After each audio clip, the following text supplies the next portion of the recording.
Got the axle back in the truck and set up at full bump. That way we can start building the steering. We need to make sure it all clears. So set it at full bump. That way we'll know it clears. Got all the components laid out. This is all bolted up to the weld-on pieces, so we got to make that a mount for that. And then this is all the bungs and the tubing and the heims to connect it to the axle. So let's get to work.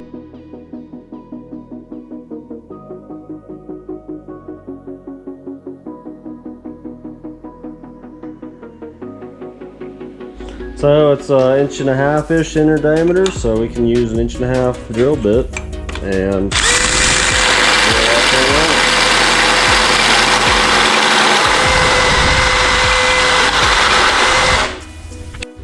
now it fits. All right, we got a couple tubes mocked up. We're gonna make essentially a front cross tube and then figure out where the ram's gonna mount and start making mounts for that. This tube is going to be stuffed with 1.5-inch 125 wall DOM. This is 1.75-inch 125 wall. This should slide right in, tight fit, and take more abuse that way.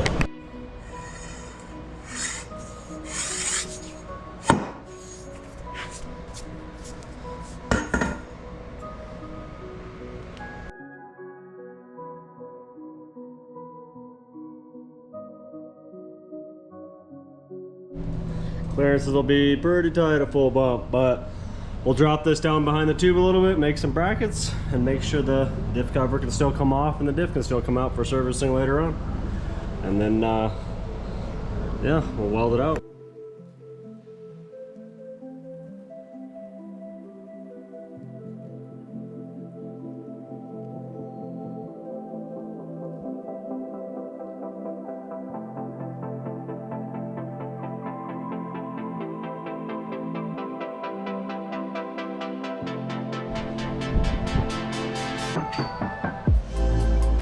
Got the ram centered, got everything mocked up, tacked together. We got the tie rod shortened down. Everything's looking good. Just gotta clean it all up and get ready to weld. Ended up raising the steering, the whole mount setup up 1 inch, just to get a little bit more clearance. Pretty much as tight as we're gonna get. So now I got it all prepped, I'm just gonna start welding it out and get a toe hook set up on it, or a suck down.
using a hitch pin.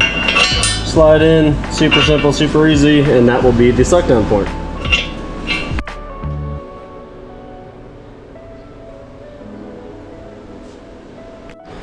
Got the front end all welded up, bounced around, took my time on it.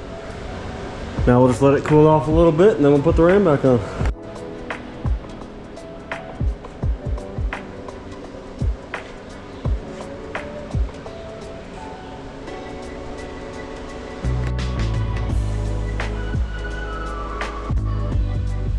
Throwing together a harness bar real quick for the Willys. The lighting is kind of bad in here, but it bolts through to the cage in the back, which I designed previously. So doing some step offs to get enough space for the seat belts, but also keep it nice and tight. And with the seat back, I want as much width as possible. So using, instead of doing bends, I'm doing it that way to gain as much space for the harnesses as we can. There we go, put a little light on the subject. So that's what I was talking about. Did a little step off of the plate instead of bending it in. If I bent it in, it would have to start back here, which would mean that the harness would have to be more inboard. And we don't want that because how the seat lines up, it's right to the outside edge of the seat. So that gives us plenty of space to work with for the harnesses. So to cap it off, I made a couple of these. I don't know what you really call them. I call them a tube cap gusset. It just allows me to spread the load a little bit. It looks cool. So we can do a couple measurements, get this thing all centered up exactly where we want it, weld out this, and then cap it up, and we'll have a harness bar.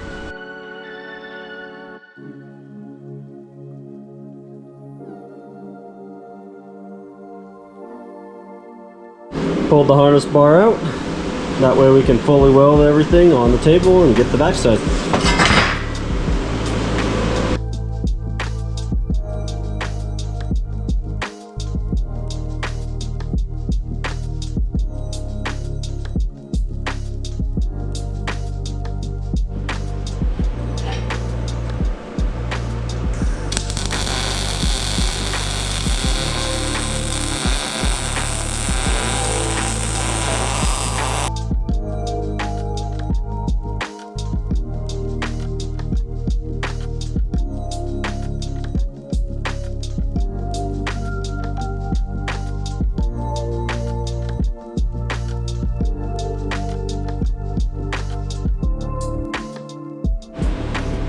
Got it welded out.